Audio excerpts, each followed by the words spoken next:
Allez, on va essayer de faire un bout du dossier 3 jusqu'à ce qu'on n'en puisse plus. On a commencé un peu en retard. Oh, bah ça va, on a encore au moins 10 minutes, tout va bien. Alors, le dossier 3. Quel est le mécanisme le plus probable de cette occlusion? Un syndrome occlusif sur bride, parce qu'il a eu une opération de l'abdomen comme antécédent. Donc. Oui, justification. Bah c'est ça, l'opération de l'abdomen. C'est court. Petite digression. Quand vous avez une question de justification, je vous lance toutes mes aides méthodologiques en même temps, hein, mais c'est pas grave, on prend le temps. Quand vous avez une question de justification, alors là, vous n'avez pas le droit, je vous interdis de perdre des points sur une question de justification. C'est trop bête. Il suffit de reprendre l'énoncé mot à mot.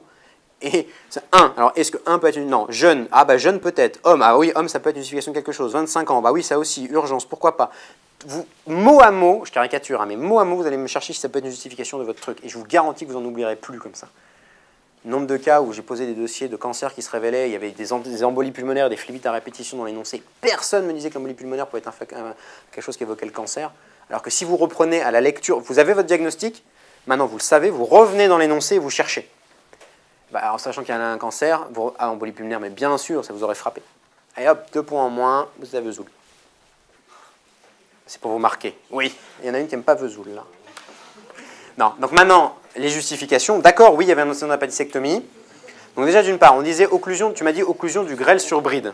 C'est ça? J'ai dit syndrome occlusif sur bride. Ah, donc voilà, donc là, je ne m'ai pas dit du grêle. C'est aussi pour ça que la justification était courte. Parce que quand on dit syndrome occlusion du grêle sur bride, il faut justifier du grêle, il faut justifier, enfin, occlusion, bon, il faut justifier du grêle, il faut justifier sur bride. Donc bon, occlusion, d'accord, ça fait pas parce qu'il y a des vomissements, c'est même marqué, syndrome occlusif. Bon. Pourquoi sur bride? Oui, parce qu'antécédent d'appendicectomie, et puis parce que la douleur abdominale a débuté en fosse iliaque droite avant de s'étendre à l'ensemble de l'abdomen, ça tombe bien, là où on l'avait opéré.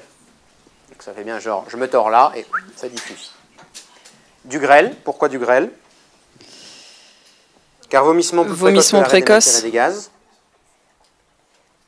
D'accord, ça c'est clair pour tout le monde. Et parce que quand on a une bride, qu'est-ce qui par argument de fréquence se tord le plus? Le grêle. Une fusion du côlon sur bride, ça existe, mais alors c'est pas souvent le grêle.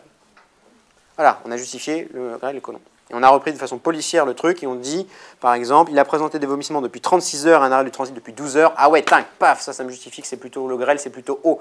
Les vomissements ont commencé avant l'arrêt du transit. Voilà, si on me disait, il a plutôt mal au centre du ventre, ah ouais, paf, tac, pour le grêle. On serait plutôt périphérique. Voilà, après, à la lumière du diagnostic, vous reprenez tous les éléments. Vous ne devez pas perdre de points sur une question de justification. C'est pas possible. Oui. Absolument. 50 ans après, tu peux avoir une occlusion du bride. Non. Ça peut être 3 jours plus tard, comme 50 ans plus tard. Non, pas de... La bride, elle n'apparaît pas 50 ans après, elle est là depuis J2, la bride. Hein. Mais la torsion sur la bride et l'occlusion peut arriver 50 ans après. Bon, quel est le traitement de ce patient? Alors, on l'hospitalise en urgence en chirurgie. On le met à jeun et on le hydrate. Ouais. Beaucoup plus rapidement que ce qu'il y a là. Je ne sais pas exactement, mais c'est genre 6 litres ou... Ouais, 500 ml de sérum phi sur 6 heures, c'est petit joueur. Hein. Voilà. Ça fait 2 litres par jour. Pour un mec qui est en occlusion et qui vomit, vous allez au-devant de problèmes si vous ne faites pas plus que ça. Et quand il est bien hydraté, on l'amène en chirurgie en urgence et on va le débrider. Et puis on va faire une résection du grêle s'il est nécrosé. Oui. Et puis après, on va le surveiller. Alors c'est bien. Mais là, alors le laisser à jeun, oui. Alors là, je vous ai mis volontairement en 0 à la question pour que ça vous marque. À mon avis, le laisser à jeun vaudra beaucoup plus de points que bilan pré-op. Parce que là, c'est important de le dire qu'on le laisse à jeun. Bon, là, c'est caricatural, il vomit, de toute façon, il a une sonde gastrique en aspiration, voilà. Mais un malade qui arrive pour un problème, je sais pas, j'en prends les os de ma plaie de main, faut aller lui dire qu'il ne mange pas parce que sa femme, elle est super sympa, elle amène des bonbons, vous comprenez, il a sauté le repas. Non, donc on le laisse à jeun. D'accord, tout à fait. Alors là, quand même, il manque un truc, quand même. Tu l'as hospitalisé, tu lui as mis une voie veineuse, tu l'as hydraté, voire réhydraté s'il était déshydraté. Tu le regardes, tu le stabilises, il est super bien, et tu l'emmènes au bloc. Tu lui injectes pas un petit truc? Des antibiotiques. L'occlusion digestive, c'est quand même une bonne indication à l'antibiothérapie, pardon. Parce que vous avez quand même, par définition, une souffrance digestive, voire une dilatation digestive, avec voire même une cholectasie de rupture diastatique, d'amont. Et donc, il y a tout ce qu'il faut pour qu'il y ait de la translocation bactérienne. On peut faire des septicémies, des péritonites sur des occlusions, même si le tube n'est pas rompu. Donc, on fait à ce malade une injection d'antibiotiques. Qu'est-ce qu'on couvre? Les germes communautaires digestifs. On ressort notre Augmentin-Ginta, c'est pas mal, ou notre Claforan flagile. Et une fois le malade stabilisé, effectivement, parce que si là vous l'endormez comme ça, vous mettez 3 gouttes de diprivant, de propofol, et alors là, il n'y a plus de tension. Donc il faut d'abord quand même commencer par gentiment l'hydrater, le réhydrater, et sûr que tout aille bien, qu'il n'ait pas. Parce que s'il vomit depuis 3 jours, dans 36 heures, on peut perdre quelques litres quand même, facilement. Et une fois que tout ça c'est bien réglé, effectivement, il y a un troisième secteur énorme dans les occlusions. Quand les chirurgiens ils sont obligés d'ouvrir, des fois ils aspirent des litres de liquide digestif de stase. Donc voilà, il faut lui réapporter ces litres-là. Alors on ne va pas attendre de lui passer des 12 litres, parce que sinon on est encore demain matin, mais 1 ou 2 litres déjà pour commencer. Vous allez voir la fréquence cardiaque, hop, qui va rebaisser un petit peu, la tension qui va remonter un petit peu, le malade qui vous dira, ah, c'est un peu mieux, j'ai un peu moins soif, il sera un peu moins gris, il sera un peu moins froid des extrémités. Et là on va au bloc. Il ne faut pas non plus que ça dure 3 heures. D'accord, très bien. Comme tu l'as dit, si c'est viable, on lave, on débride, on referme. Si c'est pas viable, on enlève un bout. Quelle technique anesthésique particulière prévoyez-vous chez ce malade? Donc je pense qu'il faut faire une induction rapide. Parce Oui, qu'il une n'est pas induction à jeun. séquence rapide, oui, tout à fait, parce que le malade n'est pas à jeun. Pourquoi il n'est pas à jeun? Il n'a pas mangé depuis 36 heures. On ne sait pas si... il est en occlusion déjà. Oui, c'est ça la réponse. Parce que tu m'as dit, on ne sait pas. Bon, moi, je te dis, voilà, il n'a pas mangé depuis 36 heures, parce que de toute façon, il dit, pour rien, docteur, j'ai quand même très mal au ventre, très mal au ventre, et on m'a amené la nourriture, alors ça me faisait vomir. Non, j'ai pas mangé depuis 36 heures. Il n'est pas à jeun du tout. Il fait que dégueuler, voire même à ce stade-là, il vomit même peut-être des choses peut-être fécaloïdes. Il a une occlusion digestive avec une dilatation comme ça. Il est estomac plein. Il n'est pas plein de coquillettes, mais il est plein d'autres choses. Donc le jeûne, en durée de j'ai mangé depuis X heures, c'est très relatif. D'accord. Alors comment ça se passe ça? Je crois qu'on rajoute une classe, mais je ne sais pas ce que c'est. J'ai oublié. Pas de chance, on en enlève une en fait. On n'en rajoute pas une. Alors en fait, l'induction en séquence rapide, c'est ça. C'est vous avez un risque majeur de vomissement, parce que le malade est pas à jeun, parce que justement voilà, il s'est fait un problème après avoir mangé, ou parce qu'il a des vomissements, ou pour un certain nombre d'autres raisons. Et donc le risque de vomissement est majeur, et il y a quand même un moment très délicat dans l'anesthésie, qui est le moment où le malade dort, voire est curarisé, et le moment où vous n'avez pas encore mis la sonde d'intubation, voire quand vous n'avez pas encore gonflé le ballonnet de la sonde d'intubation. Dans ce laps de temps-là, s'il vomit, c'est la cata. Parce que tout va dans les poumons. Bon. Alors, pour cette situation-là, on change un petit peu la technique anesthésique pour essayer de raccourcir au maximum ce temps-là pour s'exposer à le moins d'emmerde possible. Donc, déjà, on ne va pas mettre de morphinique. Pourquoi? Parce que, tous les morphiniques qu'on utilise, on ne dit pas la morphine, je vous l'ai dit, mais tous les autres, globalement, ont des délais d'action longs. Donc, si on attendait qu'il fasse effet, on serait quelques minutes en priant pour qu'il ne vomisse pas. Et deuxièmement, la morphine, sans rien le dire, ça fait vomir. Donc, ça ne sert à rien de lui rajouter des stimuli nauséeux en plus de ce qu'il a déjà. Donc, on ne fait pas de morphinique. On met un hypnotique, et on met un hypnotique d'action rapide. Et classiquement, quand c'est des malades comme ça un peu fragiles, on essaye de mettre un hypnotique qui ne fait pas trop baisser la tension. Parce que on l'avait passé, le litre de sérum film, enfin on n'a pas compensé ces 12 litres de perte digestive.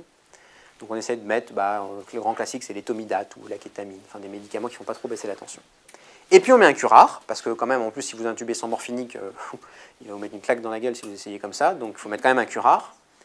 Mais il ne faut pas mettre un curare classique qui va vous en curariser malade en 10 minutes, parce que là, vous n'avez pas à attendre 10 minutes en le ventilant en masque là.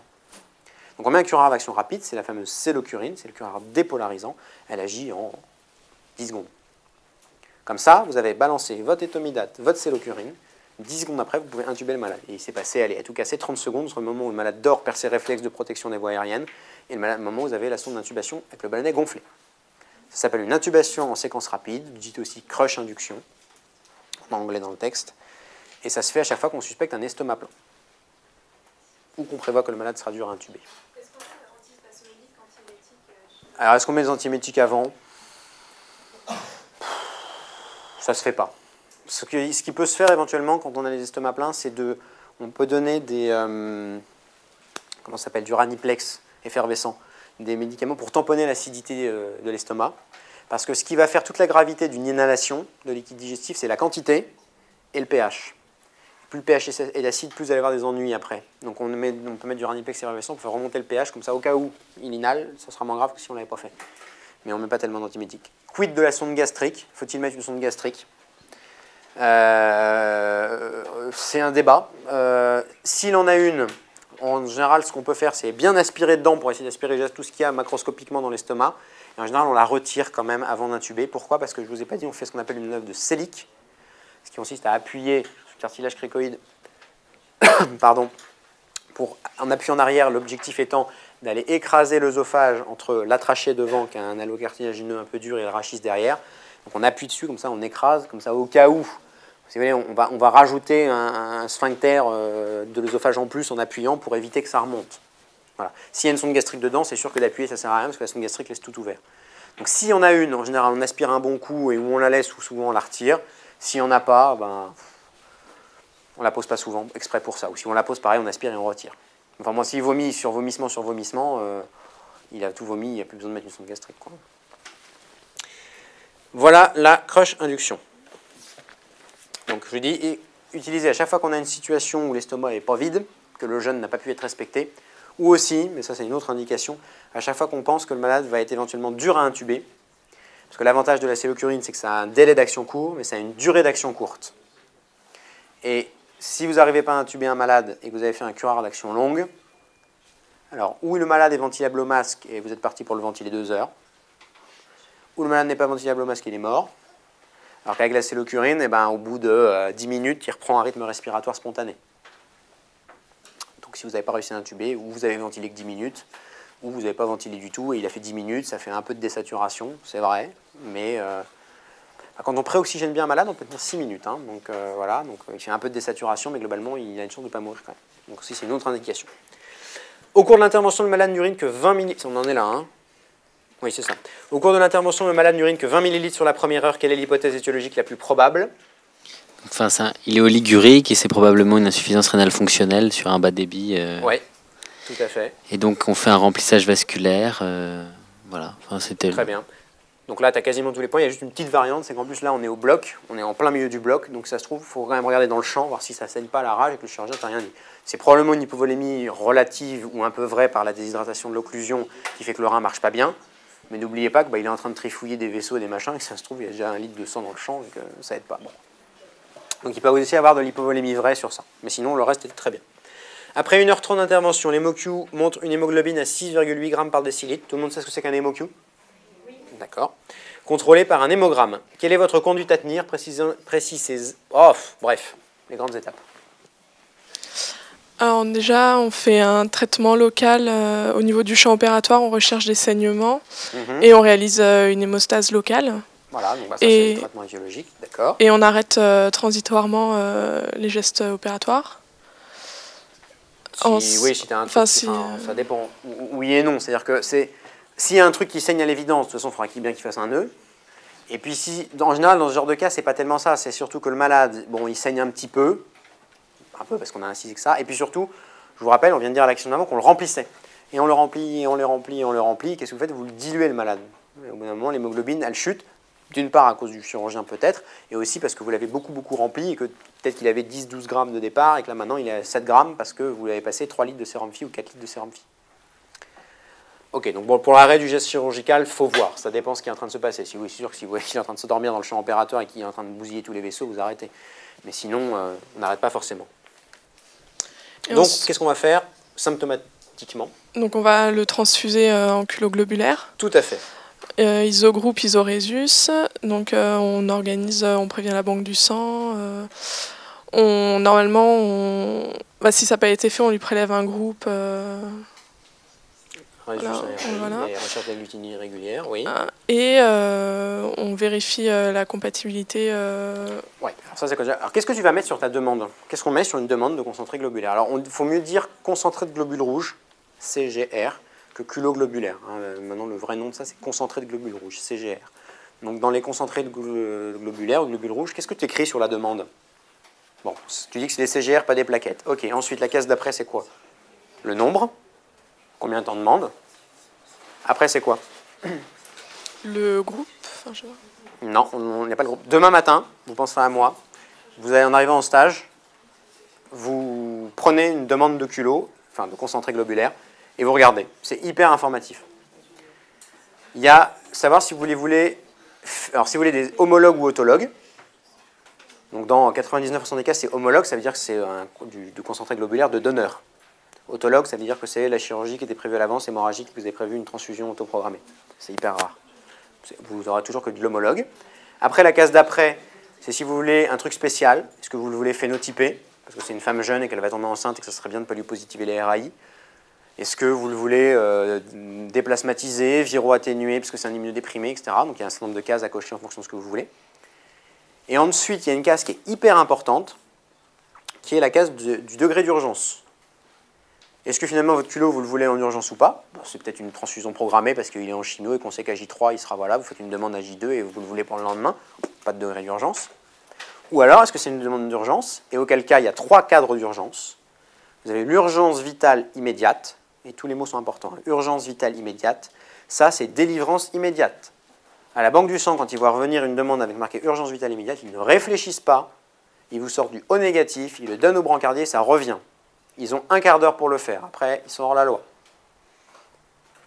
Donc, il ne faut pas en abuser. Ce n'est pas parce qu'il est 19h et que vous finissez la CV, que vous voulez rentrer chez vous, qu'il y a encore un papy du 32 à transfuser, qu'il faut que vous cochiez ça parce que vous voulez rentrer. Parce que quand vous avez fait ça, le polytraumatisé qui arrive derrière, il n'a plus de O négatif. Donc c'est hyper important. Là, l'urgence vitale immédiate, c'est voilà, le choc hémorragique en cours, l'anévrisme rompu. Il me faut du sang et tout de suite, sinon le malade meurt. Bon, là, c'est peut-être pas ça. L'autre cas d'après, c'est l'urgence vitale, tout court, l'urgence vitale. Là, c'est une délivrance dans moins de 30 minutes et on vous fera un groupe, juste le groupe. On ne fera pas les RAI, on n'aura pas le temps, mais on vous donnera du groupe, d'isogroupe. Un petit peu plus de temps. Et le dernier, c'est l'urgence relative. C'est dans les moins de 2 heures. On va vous donner les culots dans les moins de 2 heures. Et là, on vous aura fait le groupe, le résus, les RAI, et on vous délivrera de ce qu'il faut. Voilà. Mais c'est dans les moins de 2 heures, et ça veut dire que ce n'est pas demain matin. Et il faut cocher la bonne case pour la raison que je vous ai expliquée, parce qu'il faut arrêter, qu'il ne faut pas crier au loup. Et si vous avez fait 2 fois les urgences vitales immédiates parce que vous voulez rentrer chez vous, la faute d'après non seulement vous vous faites taper sur la doigt et juste titre. Et puis je vous dis, ça a un coût parce que une réserve de concentré globulaire en négatif, il n'y en a que quelques-unes par hôpital. Et si après il y a vraiment un malade qu'on a besoin qui fait un choc hémorragique au bloc ou qui arrive pour un polytraumatisme et que vous l'avez utilisé, c'est pas bien. Donc lui, vraisemblablement, il a 7 grammes d'hémoglobine, il est jeune, il a 25 ans, il est sous anesthésie générale. Il y a pas, on vous a pas dit, il y a manifestement un truc qui est en train de saigner la rage, ça ne va pas s'aggraver tout comme ça, c'est parce qu'on l'a rempli. Bon, il ne faut pas attendre demain matin non plus pour le transfuser à 7 grammes, on est d'accord, donc on va cocher probablement urgence relative. Il faut que dans les 2 heures, et en pratique c'est moins que 2 heures, hein, dès qu'ils ont le groupe et les RAI, ils vous le donnent. Donc, ouais, au pire, dans les 2 heures à la sortie du bloc, il faut qu'il ait eu ses culots globulaires. C'est concentré de globules rouges. Voilà, donc quand ils sont là et qu'ils sont revenus, on vérifie l'identification sur la demande, sur le bordereau de délivrance et sur le concentré globulaire. On fait un test de compatibilité ultime après avoir vérifié la compatibilité, dit test de Besse-Vincent. Si tout est concordant, on les transfuse en surveillant la tolérance de la transfusion. On peut éventuellement faire un petit hémoQ derrière pour voir jusqu'à combien on la fait remonter. Et on signale s'il y a le moins de problèmes au centre d'hémovigilance. Et puis, dernière chose, on n'oubliera pas de l'informer. Normalement, on doit informer les malades avant la transfusion. Là, bien évidemment, on ne peut pas, il est sous anesthésie générale. Donc on l'informera après. Et si les sérologies transfusionnelles ne sont plus obligatoires, les RAI post-transfusionnels le restent, et ça n'empêche pas que si jamais vous voulez les faire, vous avez quand même le droit. C'est plus obligatoire de faire les sérologies après, mais bon. Très bien. Donc à la sortie du bloc opératoire, le malade présente une PA à 70-45. Le remplissage a été composé de 4000 ml de cristalloïdes, 1000 ml de colloïdes, de 3 concentrés de globules rouges. Quel est le diagnostic? Quel thérapeutique? Et bien là, on est à nouveau, comme tout à l'heure, dans le choc vraisemblablement septique. Je ne vois pas pourquoi il ferait un choc autre, ce malade. Hein, ah oui, dernier encadré de la soirée, 4 types de chocs. Pour faire simple, il y a le choc septique, il y a le choc cardiogénique, il y a le choc hémorragique, qui est l'archétype du choc hypovolémique vrai, et le choc anaphylactique. Alors pourquoi il aurait fait un choc anaphylactique? On vous dit que c'est à la fin du bloc opératoire, c'est pas quand on vient d'injecter un médicament, un curare ou un antibiotique, donc il n'y a pas de raison. Choc hémorragique, bon, il a reçu 3 kilos, il était à 7 grammes, on ne dit pas qu'il n'y a rien qui saigne, les redons ne saignent pas, bon, il y a peut-être un peu d'hypovolémie qui reste encore, mais il a quand même pris 4000 plus 1000 plus 3 kilos, c'est quand même pas mal, bon. Cardiogénique, pourquoi il ferait un choc cardiogénique à 25 ans alors qu'il n'a pas de coronaropathie, enfin, bon voilà. Et par contre, il a une occlusion, je vous ai dit tout à l'heure que ça pouvait très facilement transloquer. Voilà, il a un choc septique. On retombe dans le même cas que tout à l'heure. Donc on introduit les catécholamines vasopressives, la noradrénaline. Dernière question et après c'est terminé. La prise en charge est effectuée à temps et l'évolution est rapidement favorable. On envisage d'extuber le malade à J2. Quels sont les critères d'un sevrage ventilatoire permettant d'extuber un malade?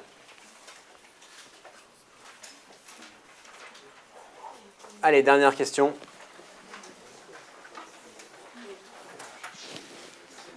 C'est du bon sens, hein. C'est-à-dire, nous, on est bêtes et méchants, on n'a pas inventé l'eau tiède. Donc, c'est vraiment du bon sens. Même si vous ne les connaissez pas, vous avez vu des malades intubés, imaginez quelles peuvent être les causes pour lesquelles on dirait bah non, on ne va pas l'extuber aujourd'hui. Allez, un petit peu d'attention, c'est la dernière question. Après, vous êtes libérés. Donc, les critères permettant d'extuber, on dit que c'est qu'il avait récupéré une ventilation spontanée. Oui, tout à fait. C'est un bon point. Avec un sous-air, avec une FiO2 à 21. Avec une FiO2 basse, absolument. On n'extubera jamais un malade qui est en 100% d'oxygène. Et une bonne SAT, voire des bons gaz du sang, je sais pas. Des bons gaz du sang, c'est-à-dire pas d'hypercapnie, qu'il est correctement capable de faire marcher sa mécanique ventilatoire, pas hypercapnique et pas hypoxémique, ce qui revient un peu à dire qu'il n'a pas besoin d'une FiO2 élevée. Quand tu disais qu'il récupérait une VS, ça voulait dire bah, finalement il était réveillé, capable de te répondre, de te serrer la main. On ne va pas extuber un malade qui est encore sédaté, voire curarisé. C'est bête à dire, mais bien évidemment, il faut qu'il soit réveillé. On n'extubera pas un malade qui n'est pas capable, qui ne ouvre pas les yeux à la demande, qui ne vous serre pas la main à la demande. Ça veut dire que là, vraisemblablement, vous l'extubez, même si au niveau respiratoire ça se passe bien, il va avaler de travers. Il faut qu'il y ait un état neurologique conscient. De la même façon, on n'extube pas un malade qui a encore une défaillance d'organes importante. On n'extubera pas un malade qui a encore 5 mg/h de noradrénaline ou qui a encore un choc septique actif, même si le poumon va très bien. Non, parce qu'il faut, au contraire, à ce malade-là, le laisser sédater et essayer de mettre sa demande en oxygène au plus bas, donc on ne l'extubera pas non plus. Après, encore du bon sens, il faut être sûr, donc on revient à la ventilation spontanée, bon, c'est un peu mieux rangé dans le corrigé, hein, mais c'est parce que je suis tes pistes. Il faut que la ventilation spontanée se passe bien aussi, c'est-à-dire qu'il faut que vous le regardiez respirer, il ne suffit pas de regarder les gaz du sang. Il peut avoir des très bons gaz du sang, mais si quand il respire, il fait un énorme balancement comme ça, c'est peut-être pas le moment de l'extuber. Et puis, dernière chose, au niveau paraclinique, donc on a déjà parlé des gaz du sang, oui. Il reste deux choses. La radio de thorax, ça fait mauvais genre d'extuber un malade qui a un gros foyer de pneumopathie qui est en train d'arriver, ou un gros épanchement pleural bilatéral. C'est moyen. Et dernière chose, souvent avant l'extubation, on fait ce qu'on appelle une épreuve de VS sur tube ou d'aquapac, enfin il y a plein de noms. En gros, ça consiste à vous débrancher le malade du ventilateur, vous lui laissez sa sonde d'intubation, vous mettez de l'oxygène au bout et vous le regardez respirer. Donc vous le regardez avec vos yeux, voir si à ce moment-là, il ne se met pas à balancer, à s'épuiser, à devenir en sueur, etc., polypnéique. Et si ça se passe bien, vous attendez une demi-heure à une heure, vous lui faites un gaz du sang. Si au bout d'une demi-heure à une heure, ce gaz du sang est parfait, vous lui enlevez le tuyau. Que du bon sens. Voilà.